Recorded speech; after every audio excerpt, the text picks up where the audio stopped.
This is my conversation with Michael Strong. Michael is the founder of the Socratic Experience, a virtual school for children aged 8 to 19, where children get a personalized and purpose driven education cultivated to develop their unique genius. He's one of the most experienced designers of innovative school programs in the United States and is the author of The Habit of Thought, From Socratic Seminars to Socratic Practice, and the lead author of Be the Solution, How Entrepreneurs and Conscious Capitalists Can Solve All the World's Problems. In this episode, we talk about deschooling society, the future of education, Socratic questioning, and much more.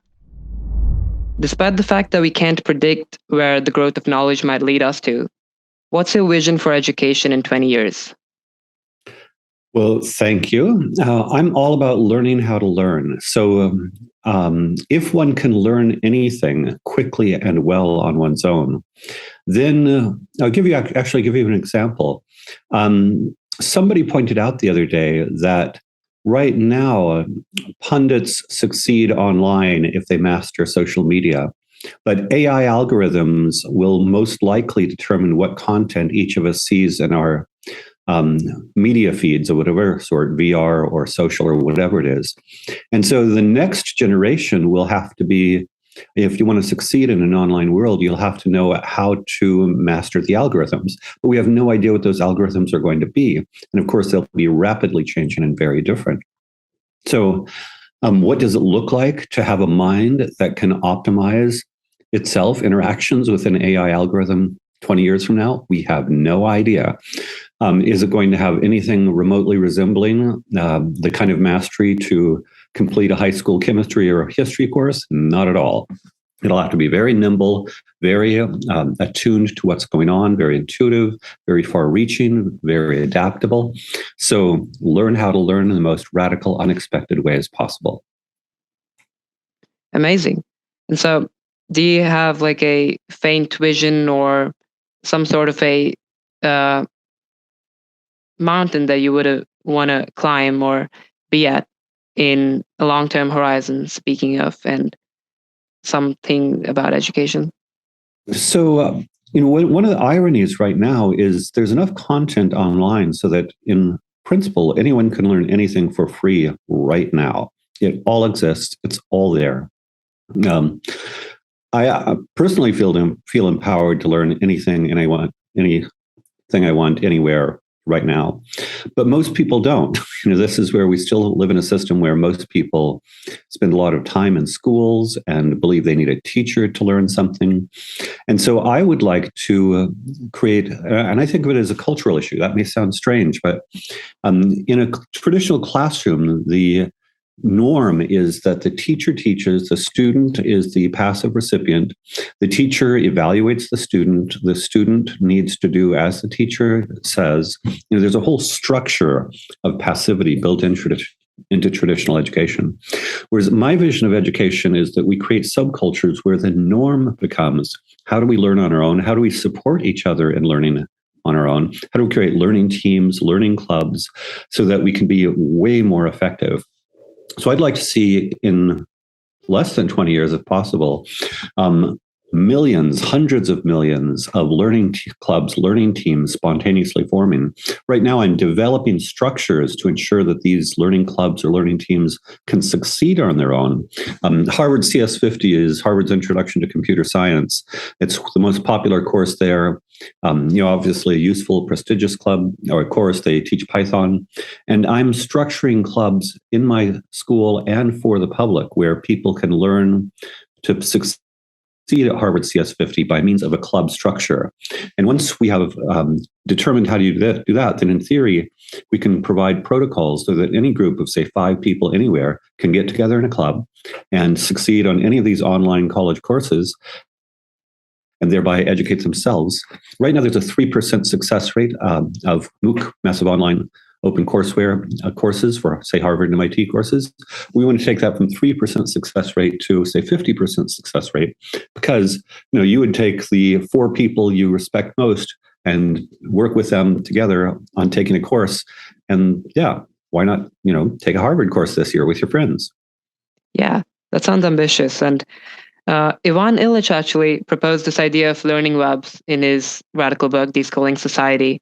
And yeah, it's ironic that there's so much of information and online, and the supposedly already existing these online webs. These online webs are already existing, but we still haven't taken them as an advantage, and we still haven't, used them. So you mentioned cultural norms as being one of the problems, maybe, and to solve them, we could make the norms as something that you do, like making learning for the sake of learning and having fun while learning. And so, yeah, what do you think about the book in general, Ivan Illich's Deschooling Society, and the I'm idea a, of I am a big fan of Illich. I think Illich got it exactly right. Other people too. John Holt, I think Holt got it exactly right. John Taylor Gatto. But yeah, Illich was brilliant and exactly right. And it's sad nobody respected him. He was respected, but he got a little attention in the 1970s, now mostly ignored. I'm impressed you know about Illich. That's fabulous. We now have so many more resources. When Illich was alive, it was harder. And now with the internet, it's perfect for an Illichian age, so to speak. And I think a lot of it is giving permission to people. Again, if I wanted to be a conspiracy-based sort of person, I would say the education establishment, K-12 and universities, deliberately oppresses people by thinking them that they need to be taught. I'll give you one concrete example. I once ran into a ninth grade young woman who was clinically depressed, hated school, was therapy, medications, all of that. And, I told her, look, you don't need school. If you take an AP course on your own, you can get into college just taking AP courses on your own with no school at all. She immediately dropped out of school, started studying for the AP psychology exam, and was no longer depressed, didn't need medications, therapy, or anything. She had basically been oppressed by the system. All she really needed was my permission to say, you don't need this. This is ridiculous. Like, really? Okay. Like opening up the prison, let the prisoners out. And I think that, also many parents believe that the system is necessary. There's a whole, again, I'm not prone to conspiracy, but Illich was kind of like this. There's this whole world that tells us in every direction that we need these officials to tell us what we can and cannot learn, or if our learning is valid or not. But give you one example. I once took a test. I have no education training myself at all, but I once took a test for a teacher education program, and I read the book on pedagogy the night before the test, and I got this highest score in the state on the test. wow. You'll read a book. What much of school, if you read a book, understand it, and internalize it, that's all you need.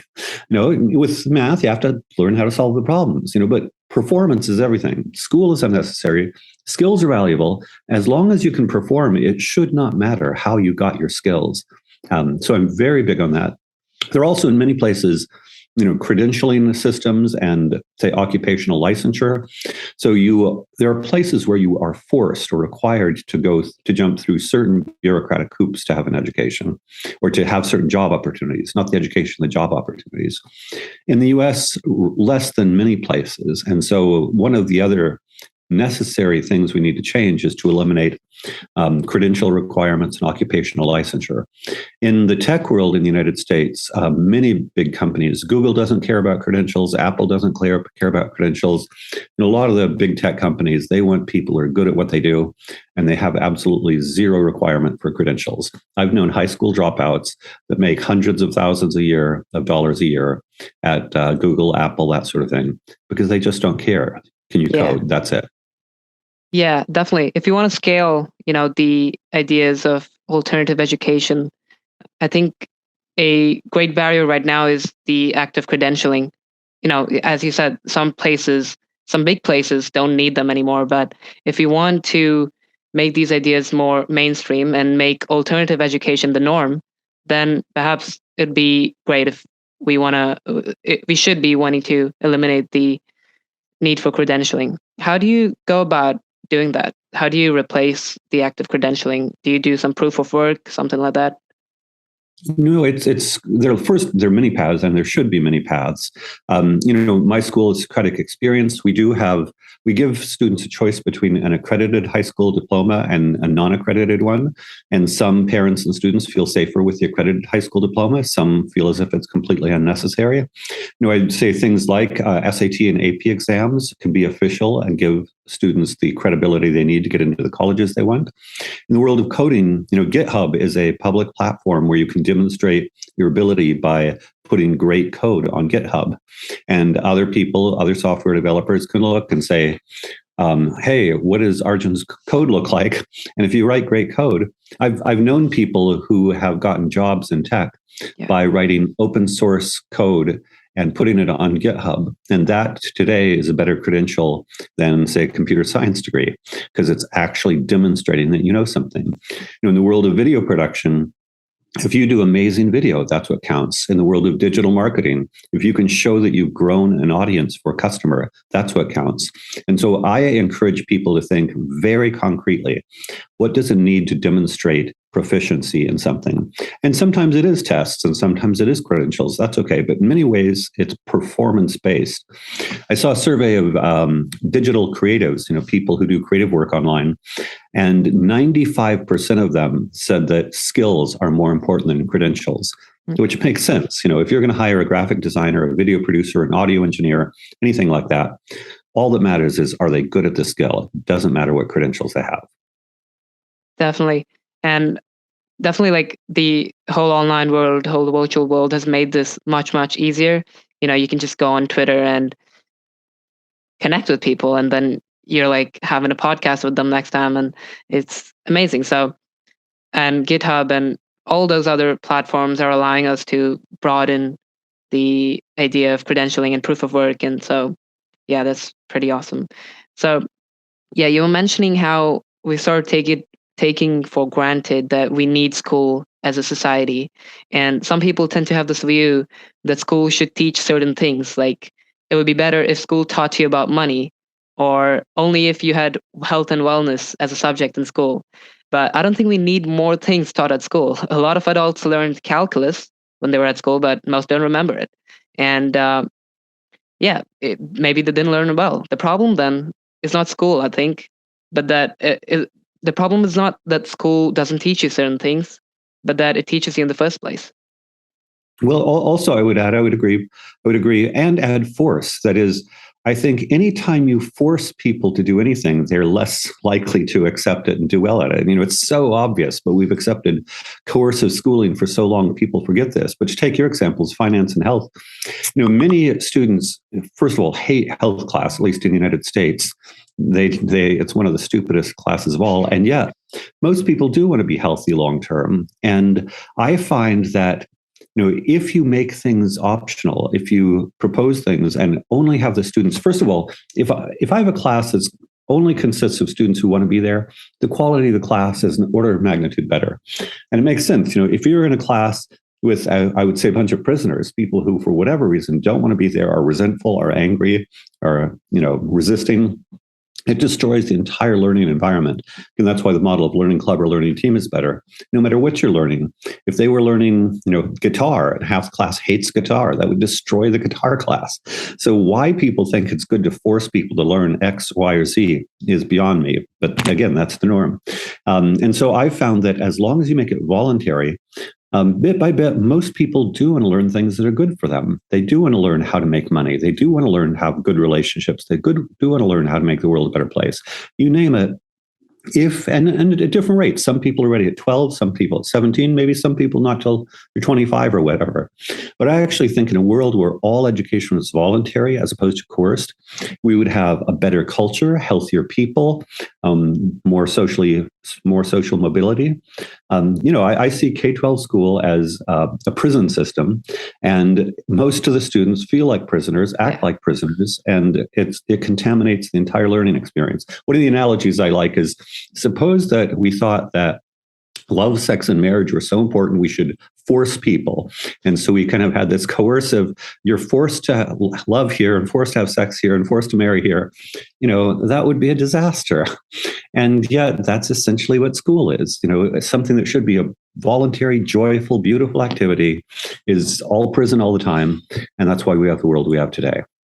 Yeah, there do tend to be a few things in society that are somewhat coercive, but most tend to be around children. Like, most norms tend to be coercive around children. And it's curious why children in society aren't taken seriously. I think, or at least I hope, that some years from now, we'll look back to how we treated children the same way as we look back today to how women were acknowledged in the past, right? So they too weren't taken seriously, but we sort of now radically changed that, and women are now given equal rights in most societies, at least. Even I'm not sure how and why this difference exists between children and adults, but we want to work towards eliminating that difference, taking Well, children I would add a seriously. little bit of nuance there. In general, I'm sympathetic to the direction, and especially with adolescents. I would say the other thing, going the other direction, I think people should not be abusive to each other in relationships, of course, which means that adults shouldn't abuse each other and adults shouldn't abuse children, but also adults shouldn't let them be abused by children. And so sometimes I've seen people go the other direction and say, oh, let's let kids do whatever they want. And then, some kids, 2-year-olds are, not necessarily mature, kind people all the time. They can be very egocentric. And so, I also think that as we respect the rights of children, we also need to set boundaries. And to give you an example, Maria Montessori, who's known for being extremely child-centered, once had a kid who was being really, loud and abusive and so forth. This was in the day of rain barrels. And she picked the kid up and put him in rain barrel and took him out again, and dunked him in the water, basically. And it might be a bit much, but on the other hand, he calmed down. And so I would say one of the things that's tricky is we do want kids to be, I want my children personally, I have 2 grown children, but also want the students in my school to be loved and respected by their friends. And there are egocentric maniacs, there are narcissists. And so I think part of it is there does need to be some socialization in norms.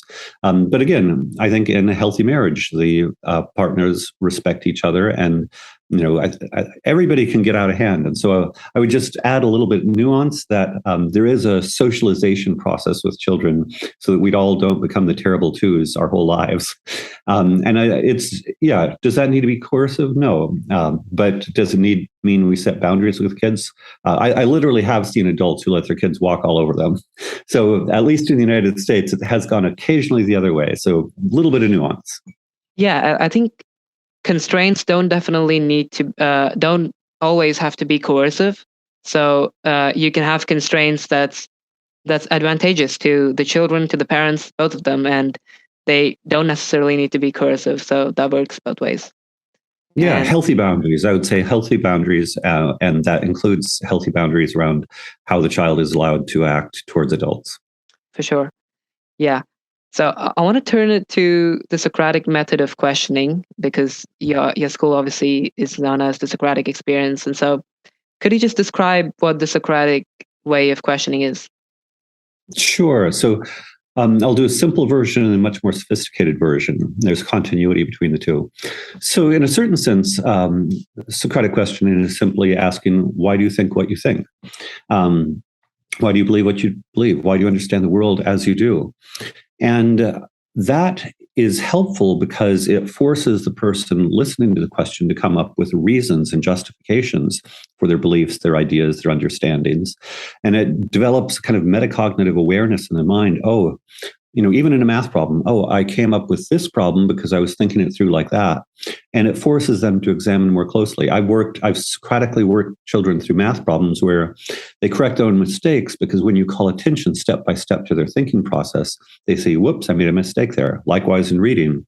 When a child misreads something, we can look at the text and I can ask question, why do you interpret this word this way, this sentence that way, and so forth and so on. So on the one hand, it can be very focused and narrow, and getting kids or adults to think through the rationales for every step of their belief or justification system internally. Obviously, it's one thing to do that on a math problem or a paragraph, but it applies to the whole world of beliefs. And so going back to Socrates in ancient Athens, he was asking, what is the true, the good, the beautiful, the pious, the just, and so forth. And going to a very high level of abstraction, I see, and in the Theaetetus by Plato, one of the dialogues, he basically says he's looking for consistency and coherence in belief. And so when I would ask you about why do you believe this and this, there's an expectation that your beliefs are logically consistent. And coherent is you don't have kind of ad hoc rationalizations. Again, this is a very high level of abstraction, but the philosopher and mathematician Alfred North Whitehead once said that he saw all of Western philosophy as a series of footnotes to Plato. And I would extend that and I would say, all of modern intellectual life is an extension of the Socratic principle of consistent and coherent. I would say when in academia, whether it's physics or chemistry or business or literature or Russian or whatever the academic subject is, if scholar A contradicts scholar B, then scholar B and scholar A need to figure out why they don't agree, why there's a logical inconsistency. And so, to our best, the Socratic questioning is constantly expanding the realm of concepts where we have logically consistent and coherent systems. And that's really hard. In most interpretations of quantum mechanics seem to be somewhat inconsistent. So, and it gets into tricky things, Gödel's theorem and so forth. So at the very highest levels, consistency and coherence present interesting philosophical puzzles. But I think as a heuristic, the search for logical consistency and coherence is the most powerful dynamo in intellectual life and has been for thousands of years. Yeah. And so often, like most of the times, we don't have normal people's minds. They aren't a consistent and they don't consist of a consistent and coherent worldview, but it still feels like or seems like they do. When you ask a person, they sort of, in their own minds at least, know stuff. They know how everything works. So their mind forms a whole worldview about how things are and how they work. They might not be logically consistent and coherent, and they don't even know it. And so I think explicitly asking why we believe what we believe and taking no one's word for it. Nullius in verba, the famous Latin phrase. I like to extend that to take no one's word for it, not even your own, and constantly question what you believe and how you got to your beliefs. No, absolutely. And kind of going back a little bit, I think of humans, I'm very interested in evolutionary psychology and, how we evolved in small groups and so forth. And I think we evolved to submit to authority and conformity. That is, it's human nature to respect the beliefs of those who are in power and to respect the social norms of those around us. And that has a positive impact. It's fundamentally a conservative force, but it can be positive. But Socrates was put to death in Athens for corrupting the youth and not believing in the gods of the state. And I think the seeds of truth in that is that by asking young people how their beliefs, or asking also older people how their beliefs are consistent and coherent, he exposed them. You're right, people believe their beliefs are coherent and consistent. When you have a Socratic question, you're beginning to ask, why this and this, why this and this, bit by bit, one becomes aware of, wow, it's actually very hard to have consistent, coherent beliefs. And so one often discovers that there are inconsistencies, and it can be embarrassing. Socrates would go to the respected people of the state, ask them these questions, wealthy and powerful people. They were embarrassed and felt humiliated. And then the young people would go around Athens also asking adults these questions. And that was not cool. And that's why he's put to death. So, it can be very corrosive. On the other hand, that's progress. I see it as the fundamental generator of intellectual progress. So on the one hand, there is this kind of conservative norm, believe in authority and social norms, conformity, but we need to welcome Socratic rationality. I went to St. John's College where we do this for 4 years. We read and discuss ideas about beliefs for 4 years. Someone described it as having your most sacred beliefs ripped to shreds every week, week after week for 4 years.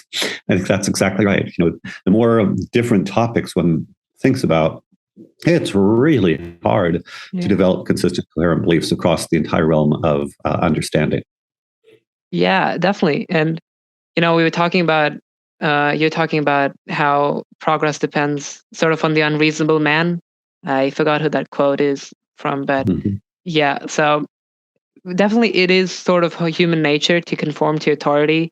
But again, humans have been expanding what's natural. So we use our technology and we expand, we utilize the power of nature itself, and then we expand what we could do. And so it's not that we have to conform to authority. Of course, there's people who do not conform to authority, and progress depends on the unreasonable people, like we said. And that's just fantastic. So I'm curious how you use the Socratic method of questioning into your own school, the Socratic Experience, and how you go about making it work. Sure. So we have multiple subjects where we use it really across the board, but every day there's a two-hour block in Socratic Humanities where we start with personal growth.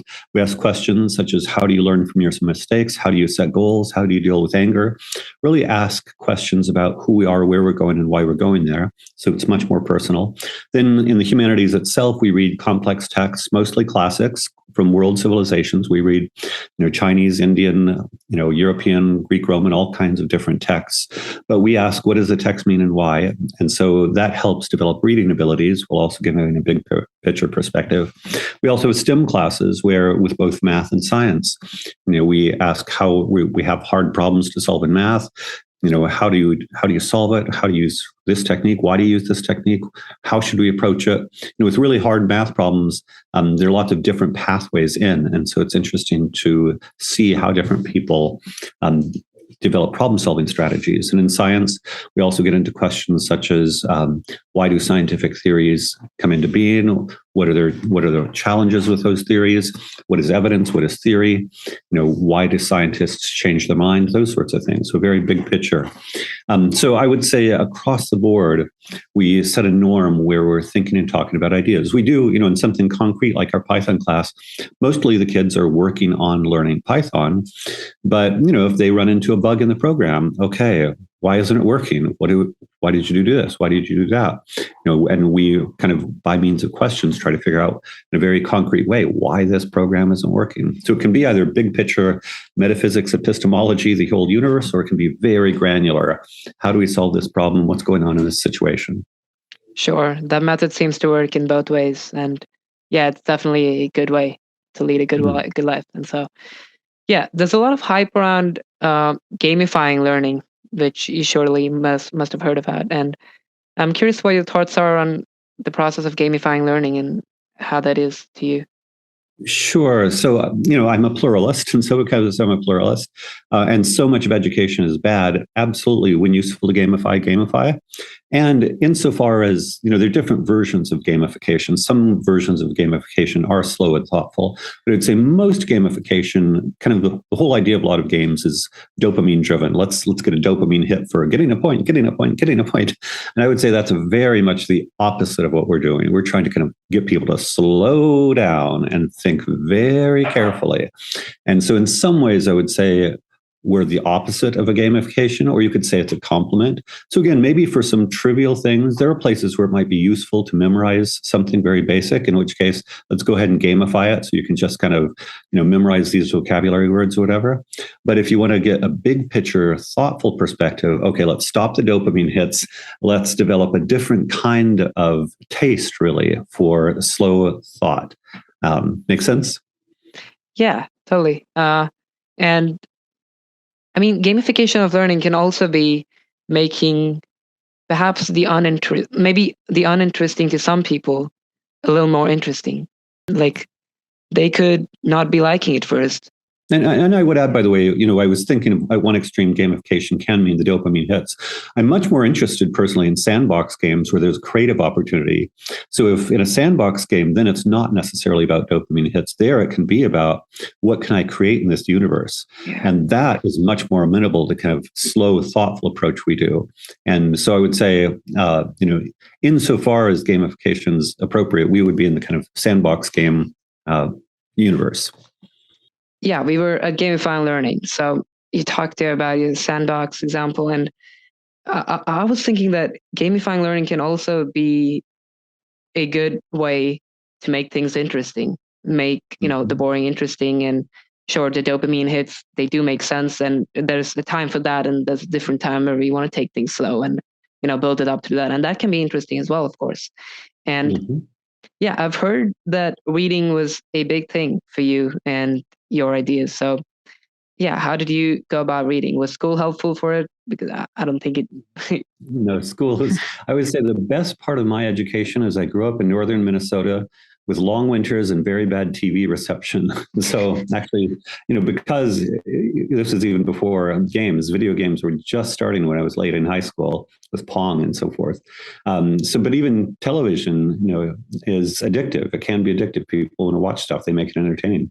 But I would say I had long hours just to read, and I read voraciously. I was reading a 200-page book every night by the time I was in sixth grade, maybe 11 years old. So I spent many hours reading, and I think most school books are horrible. I hate textbooks, but reading extensively in fiction, and then as I get older, nonfiction, in the 19th century, there were a number of people who said, and then I read all the books in my father's library. Abraham Lincoln self-educated reading books famously.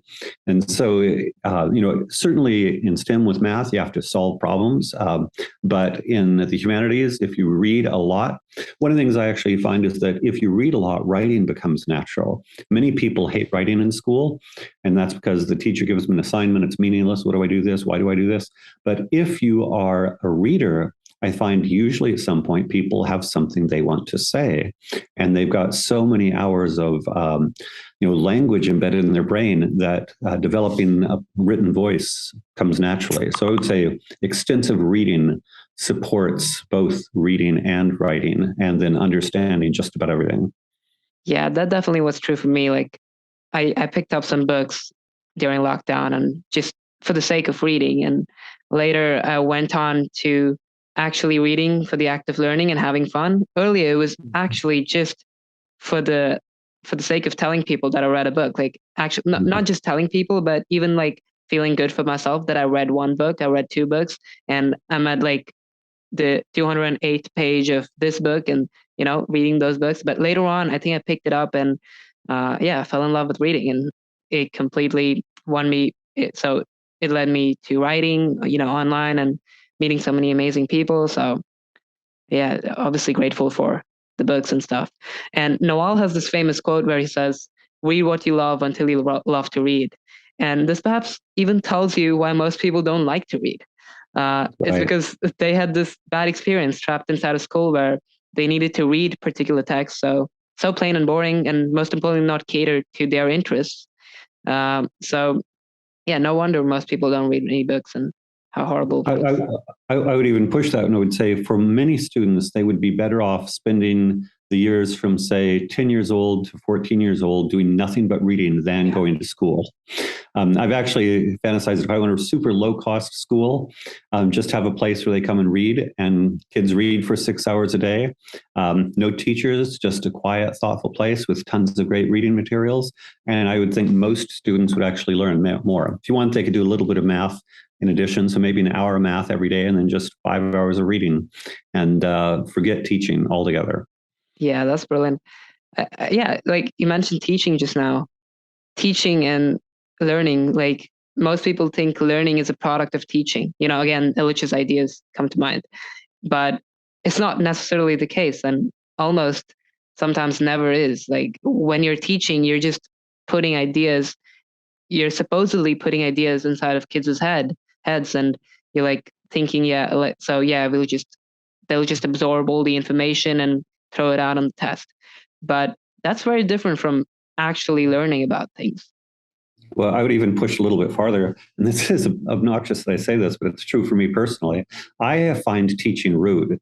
That is, if I go to a social situation and somebody starts to lecture me and says this, as if they're trying to teach me, what a jerk, and I don't like to be taught. I really hate being taught. I read so much faster than I listen. And for me, all learning should be consensual. And so unless, why would I go to a lecture? Even when I go to conferences, I skip all the lectures. I talk to people at lunch and dinner, but I have no patience for lectures, and I have no patience for being taught. So, if I have a question, of course, hey, how do you do this? That's fine. But it should all be on demand when I need it, how I need it. And I find I rarely need any external help anyway. So for me personally, the only time people should explain something to me is when I have asked them for that explanation. And if not, it is a rude intrusion on my consciousness. Sure. Yeah. So a final question. I think an unconventional education is difficult to attain, even for a single individual. A lot of thought needs to go inside of doing it, and perhaps like sometimes when at lower points in time, parents even regret doing it. But otherwise it's fine. It's amazing that your kid is doing an unconventional education. But now the question is, how do you scale alternative education for the entire world? We touched on it a little before, but how do we make it the norm of education instead of schooling? No, that's a good question. And again, it may seem like a leap and a bit of an abstraction, but for me, a lot of the key is certain cultural norms. So that if, going back to the MOOCs, if it was normal to reach out to 5 friends whenever you wanted to learn something, hey, you want to learn, astrophysics this year. Let's get together and learn astrophysics. And then again, the materials are already out there, but you need a social environment. But the other thing is it is useful to have a leader in such a group. And so one thing that's really important to me is to train our students to take initiative in a learning group or learning team, because otherwise everybody just stares at each other. What are we doing? What's going on? Or they get into social stuff. Oh, let's just talk, gossip or what you did last weekend. So you do need to have situations where it's normal to say, hey, let's learn this together, and you get together and are serious about it. And we do see this, there are spontaneous groups of people learning around the world. I think as we reduce credentialism, as there are more spontaneous ways to obtain credentials, I am working on frameworks so that, for instance, I'm actually working on an entrepreneurial project to create clubs, learning clubs that can be scaled. I don't have a price point yet, but the idea would be a very low price point. But it would include, actually going back to your gamification thing, I can imagine a situation where if you're in a learning club, you get points. So if Arjun is the leader every time, maybe he gets 5 points, or maybe there is even a financial incentive so that everybody puts in a small amount of money, and then the person who leads or contributes most, and you can imagine all sorts of rating systems and that kind of thing, maybe you actually earn some money for leading your learning club. And if you're known, you could imagine a whole rating system such that top ranked, there would be continuity between best learners and teachers. And so top ranked learners might be in huge demand to lead lots of learning clubs. I don't think you need to be an adult with a teaching degree to teach anything. You need to be a great learner and a great leader of learners. And so I can imagine, in that sense, sort of gamified at scale learning club systems. And once people realize you can do that more quickly, more cheaply, and with more joy than a traditional education, why would anybody go to a traditional institution if they can learn faster, better, more enjoyably in learning clubs? Yeah, that's a great answer. I'm definitely looking for what's in the future, what's next for education, and yeah, that's amazing. Would want to work solving it and scaling these ideas. So thank you so much for your time. It was amazing having this chat. I'll put these links in the description, but still for the listeners, could you tell us where people can reach you? Could you tell us where people could see your school, Socratic Experience? Sure. So it's www.socraticexperience.com, socraticexperience.com. I'm also available at LinkedIn and Facebook and Twitter. Twitter is Flow Idealism. And I'm happy, I am busy, but I'm happy to respond as much as time permits to people who are interested in this kind of education. I am involved promoting this kind of education in various movements. I've got a conference called the Liberation of Education next spring that will have dozens of speakers in alternative ed. And I really support, I'm a big tent kind of person. So I support anyone who's trying to break down the system and create better, cheaper, faster, more joyful education for billions of people in the next decade or so. Awesome. Thanks so much for being here again. Great having you on. Thanks, Arjun. Thanks.